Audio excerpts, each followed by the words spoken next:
Welcome students, how are you all? I hope you all are fine and safe at your home. I am your chemistry teacher Ms. Ramsha, and today we will study chapter number 2, laws of chemical combination. It is a continued lecture of this chapter. If you remember student, in my last video we will talk about atomic mass, molecular mass, formula mass, molar mass and mole. But today we will talk about Avogadro number. The number of atoms or molecules present in 1 mole of a substance is constant and is equal to 6.02 multiplied 10 की power 23 particles. This number is called Avogadro number. It is denoted by Na. ये समझने के लिए आपको Avogadro number किसे कहते हैं, इससे पहले आपको ये पता होना चाहिए Avogadro number समझने से पहले कि सब्सटेंस क्या होता है. इम्प्योर फॉर्म ऑफ मैटर आपके पास क्या कहलाती है स्टूडेंट? सब्सटेंस कहलाती है. ठीक है. अब आपके पास एवोगैड्रो नंबर क्या है? It is the collection of 6.02 multiplied 10 की पावर 23 पार्टिकल्स, यानी कि कलेक्शन है 6.02 मल्टीप्लाइड 10 की पावर 23 पार्टिकल्स के. अब वो पार्टिकल्स आपके पास एटम भी हो सकते हैं, वो मॉलिक्यूल्स भी हो सकते हैं और वो आयन्स भी हो सकते हैं. जैसे स्टूडेंट हम कह रहे हैं कि आपके पास सब्सटेंस क्या होता है? इम्प्योर फॉर्म होती है मैटर की. ठीक है. अब वो सब्सटेंस आपके पास एलिमेंट्स भी हो सकते हैं, वो सब्सटेंस आपके पास मॉलिक्यूल भी हो सकते हैं, वो सब्सटेंस आपके पास फार्मूला यूनिट भी हो सकते हैं. अब देखें आप, अगर हम एलिमेंट्स की बात करें तो एलिमेंट किससे मिलके बनते हैं? एटम से मिलके बनते हैं और सिमिलर एटम से मिलके बनते हैं.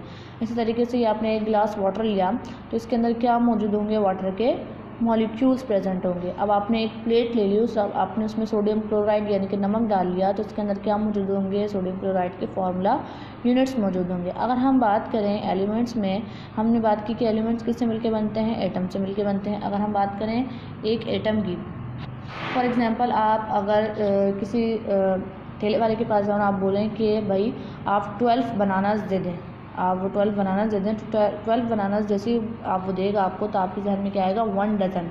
कि 12 बनानास जो है वो 1 डज़न के बराबर है. इसी तरीके से 12 ऑरेंजेस अगर आप लेंगे तो वो भी किसके बराबर है? 1 डज़न के बराबर है.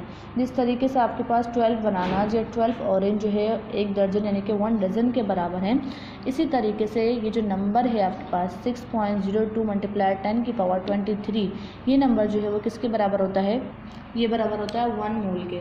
अब फॉर एग्जांपल हमने क्या कहा कि एलिमेंट्स की बात कर लेते हैं. हम एलिमेंट्स में हम बात करते हैं कार्बन की. हमने ले लिया कार्बन. अब कार्बन एलिमेंट जो है, हमें ये पता है कि एलिमेंट जो है वो सेम टाइप ऑफ एटम से मिलके बनते हैं, मगर इस एलिमेंट के अंदर एटम्स कितने होंगे? मिसाल के तौर पर हमने ले लिया कि कार्बन है, कार्बन एक एलिमेंट है. अब हमें भी पता है कि कार्बन से जो है वो सेम टाइप ऑफ एलिमेंट से मिलके बना होगा. अब इस एलिमेंट में एटम तो हमें पता है कि सेम टाइप होंगे, मगर होंगे कितने हमें ये नहीं पता. इसी तरीके से आपके पास, आपको ये पता है कि वाटर के अंदर क्या मौजूद है? वाटर के मॉलिक्यूल्स मौजूद हैं. अब आपको ये नहीं पता कि कितनी क्वांटिटी के अंदर मॉलिक्यूल्स मौजूद हैं. इसी तरीके से आपने एक प्लेट में सोडियम क्लोराइड लिया है यानी कि NaCl लिया है. अब आपको ये नहीं पता कि कितनी क्वांटिटी में जो है ये फार्मूला यूनिट्स इस सोडियम क्लोराइड के अंदर मौजूद है. तो इसको आसानी से याद करने के लिए साइंटिस्ट ने क्या किया? एक नंबर दे दिया. नंबर क्या दिया उन्होंने? 6.02 मल्टीप्लाइड 10 की पावर 23. अब ये इतनी बड़ी वैल्यू है कि आप इसको याद जो है वो नहीं कर सकते. तो उन्होंने ये बताया कि 6.02 मल्टीप्लाइड 10 की पावर 23 जो है वो किसके बराबर होता है? 1 मोल के बराबर होता है. अगर हम कहें कि हमारे पास इसमें एलिमेंट्स अगर 1 मोल ऑफ कार्बन हमें दिया हुआ है, अगर हमें 1 मोल ऑफ कार्बन दिया है तो हमें पता चल जाएगा कि 1 मोल जो है वो किस नंबर के बराबर होता है? 6.02 मल्टीप्लाइड 10 की पावर 23 के बराबर होता है. ये जो नंबर है ये नंबर कहलाता है एवोगैड्रो नंबर. हम क्या कह रहे हैं कि किसी भी चीज़ का 1 मोल, अगर किसी भी चीज़ का 1 मोल हमें दिया जाए तो हमें पता होगा कि 1 मोल किसके बराबर होता है? 6.02 मल्टीप्लाइड 10 की पावर 23 के बराबर होता है. और यही नंबर आपके पास क्या कहलाता है? Avogadro number. जैसे हमने बात की कि कार्बन एक एलिमेंट है, carbon same type of element से मिलकर बना है, मगर इसके अंदर जो है एटम जो है वो कितने होंगे? 1 मोल है ना, तो 1 मोल किसके बराबर होगा? उसके अंदर कितने एटम होंगे? 6.02 मल्टीप्लाइड 10 की पावर 23 एटम होंगे.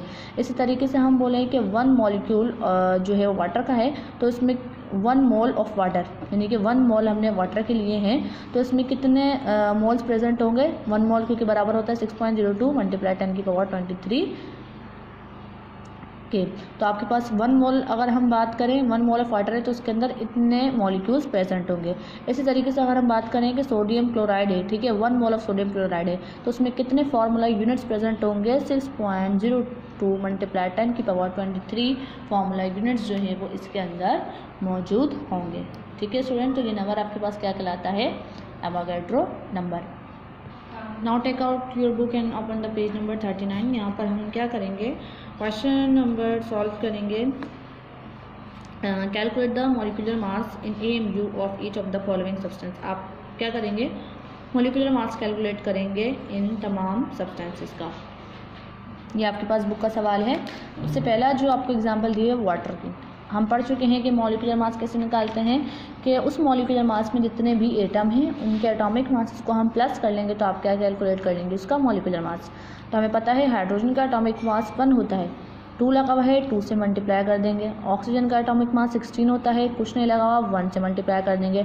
1 2 ज़ा 2, AMU लाजमी लगाएंगे क्योंकि MU यूनिट है। उसके अलावा 1 से 16 को मल्टीप्लाई करेंगे तो 16 आ जाएगा, दोनों का सम क्या आ जाएगा 18। तो मॉलिक्यूलर मास H2O का क्या निकल गया 18 AMU। नेक्स्ट आपके पास है H2O2 hydrogen peroxide.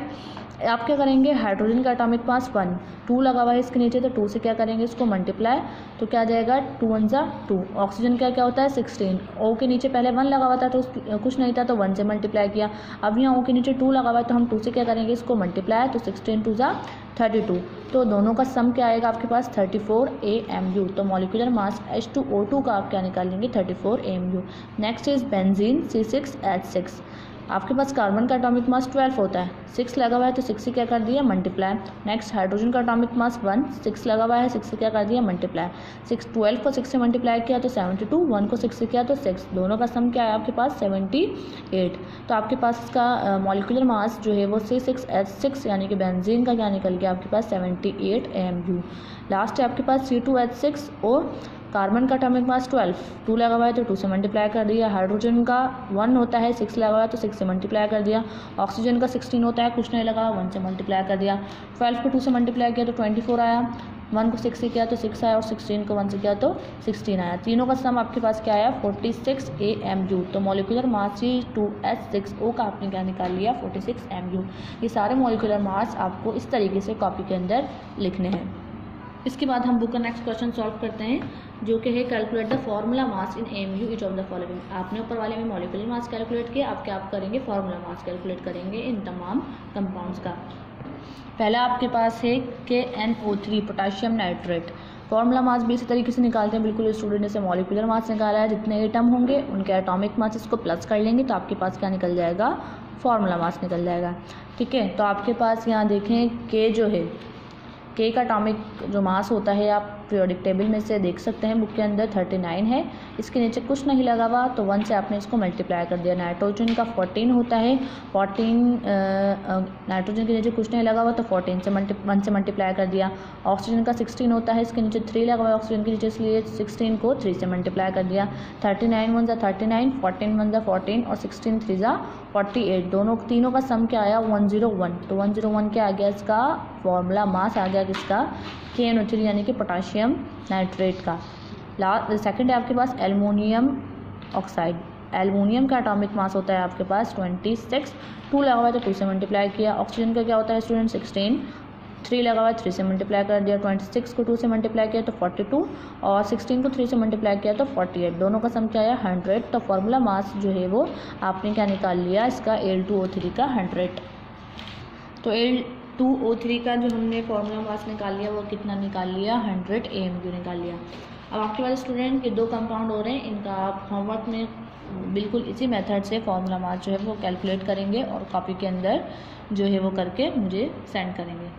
Hopefully student you understand my lecture. Inshallah we will meet you in another video with another topic. Till then take care and Allah Hafiz.